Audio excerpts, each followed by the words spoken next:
Hey there everybody, I'm Jack and this is Raw Tropical Living. Thanks for joining me today. Hope everybody had a relaxing weekend and is ready for a very productive, powerful week.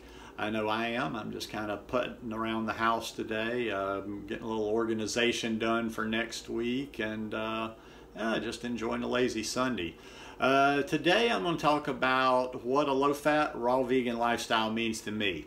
Guys, I do videos every day, so if you haven't already subscribed, please go down and hit that big red subscribe button now. Then click on the little bell and check send notifications so you'll stay subscribed to the channel. And even if you have subscribed, go check and make sure and see if you're still subscribed. This is just more of a clarification video than anything else today. I think I'm more erratic and I jump around and I go through different phases throughout the year, more than most of the raw vegans out there. And I think that because, you know, you're always doing videos, I'm always doing stuff on Instagram, it can confuse people sometimes. They're kind of like, all right, what's up with this cat? Is he this? Is he that? Is he the other? But I actually kind of like that, because when people don't know that and they can't put a distinctive label on me, I don't know, I just feel like I like that, because, you know, I'm not focused on any particular label. But a lot of times people do put that label on me, you know, especially with the raw. I'm raw vegan. I don't know. And if it does, hey, if you have to be 100% to be one of the card carrying members, I'll respect that. But I just like I say, I like to think of, when I say raw vegan, more of it as a description than a label. It doesn't mean that I'm 100% raw is law. I'm never going to eat a bite of cooked food, and I'm not necessarily worried about eating a bite of cooked food. When I say I follow a low-fat, raw vegan lifestyle, I'm talking what I do the vast majority of the time, probably up in the 90-something% of the time. I eat mostly raw. When I go through certain times of the year, or now that I'm in the States where I'm not getting enough fruit that I like, not enough variety that I like. And I'm not, honestly, I'm not one of those people. God bless you if you are. I'm not knocking it. I'm just not one of those raw people that's running around chasing his tail, doing this trick and that trick and every little thing in the book to stay raw. And, you know, chalk that up to my lazy nature a little bit too, but it's just, you know, I make my decisions, and I kind of have my lines in the sand, things I won't eat or do and things I will. But yeah, I'm not a super fanatic on this. And the reason I wanted to throw the low fat part in there, and I'm going to explain that, I'll go a little slower and explain that a little bit differently, because every time I talk about fat in either way, I don't understand how fat can be a passionate subject to anybody. Fat is something I take in or I don't take in. Every time it seems like in the raw vegan world the subject of fat comes up, or even in the plant-based world, you have somebody that just loses their freaking mind, that's like angry, like, well, you gotta eat fat, you gotta do this, you gotta do that. And then there's the other person that's like the other way, like so anti-fat. And I look at both of them kind of oddly, and I'm like, how does food, how does fat, how does this subject make you so passionate? How do you get so emotional about something like that? There's nothing about this food that makes me emotional.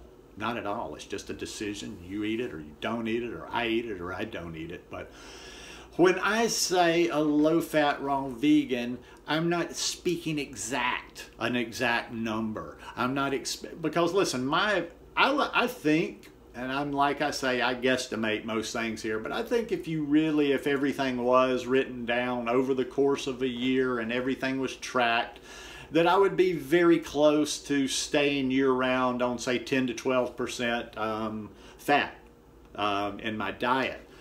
Sometimes, for all the people that are worried about that and they'll get mad and they'll say, well, you need to eat fat. You got to eat fat. Chill, brother. I'm about to tell you a little bit there. I'm not afraid of fat. I kind of just go with what my body wants. Did I get one today or not? I think I got an avocado today when I went out to the store earlier this morning. Now, I can sometimes, and I'll go a month, I'll go 2 months, and I'll be like, damn, when's the last time I've eaten an avocado? I get some good avocados, or I just get a taste for avocados, and I'll eat a whole avocado 4 days in a row. And maybe even on those days that I had an avocado, I had some, I generally don't have other fat if I've had a full avocado, but not, I mean, you know, not like nuts or whatever, but I will have some seeds. I'll still have some hemp seeds sometimes on a day when I'm eating avocado, or I eat tahini. Sometimes I'll eat, like I say, sometimes I'll eat fat 4 or 5 days in a row, and it's possible even that some of those days that I will go over 10%. There's probably times of the year where I go through phases where I'm upwards of 15%, maybe even 15 to 20%. So when I'm talking about low fat, I'm not trying to pinpoint it down to a specific number. You know, that varies with what within a lot of people's way of looking at things. But I'm kind of keeping even anywhere 10 up even to 20% is sort of low fat, but for sure 10 to 15% low fat. So that's just basically what I'm shooting for. Now I will tell you, and this, I don't know if there's anything you can relate to this or this will be of any benefit, but it is what it is. I do go through generally a time or two of the year, less now that I'm in the States than I did back when I was in Costa Rica. When I was in Costa Rica, I would do this, you know, I won't say all the time, but fairly often, where I would go through these periods of adding no overt fat or very, very little overt fat for a period. Once again, not saying fat's bad, not saying that I wasn't even actually trying to avoid fat. Like I say, I just kind of go with what I'm feeling at the time, and I drop into these phases where I just feel really good doing no overt fats or very little overt fats. Usually when I'm adding no overt fats, about the limit on that for me is about a month, or I just get really just too full of energy, and if I don't have enough to stimulate me going, it kind of can get a little bit old after a while. I feel great. It just feels like the engine is running and I don't really have anywhere to go with it. You know, sometimes like later in the day when I'm at home, well, okay, my day's over, and when I say I'm wired, it's not that erratic caffeine, cocaine thing where you're all shaky and stuff. It's just like, boom, I've got a lot of energy. So, yeah, I just try to kind of keep this thing rational. I don't think about it too much. I just try to eat as many plants as possible, as much fruit as possible. I do the best I can. I would like to do better. I probably could do better. You know, I've been saying for the last year and a half since I've been in the States about I'm not getting decent greens here. I mean, if I was really diligent, I could get to doing something and maybe set up a little small grow area and grow some greens or whatever. But, you know, you do what you do. I make the best choices I can, and I'm always making the best choices I can, but I'm not too worried about that perfection thing because, like I've said in a number of videos, I can shake it off. I can shake it off. I can go back to the tropics tomorrow, and within 4 or 5 days, I've slipped right back into my normal routine. A lot of stuff is just cleaned out of my body, and I'm floating again, and I'm, you know, I'm very, very blissful. Those blissful days can kind of be a little bit addicting. I'll tell you what, and that's why I get too skinny sometimes. Like, and I'm not going to make that mistake this spring. Last spring, you know, went through the winter, ate whatever, put on a little weight, trying to put on some weight. And then the warm weather rolled around and I was able to get watermelon juice again, and I was getting good mangoes at the time. And I just kind of got high on that real light, blissful feeling. You know, I would drink watermelon juice. A lot of times I didn't eat anything. I didn't take anything in other than watermelon juice till maybe 11 o'clock, some days noon. And then I like to follow that up with like a mango meal usually. So, you know, I'm just like grooving through the day on juice and high water content fruit, no fat, not adding fat at night, and just keep doing this over and over. And you're just like, wow. I mean, it really is. It's a good feel. Like, listen, whatever your view is on fat, think of it as even doing drugs, like experiment with drugs or something.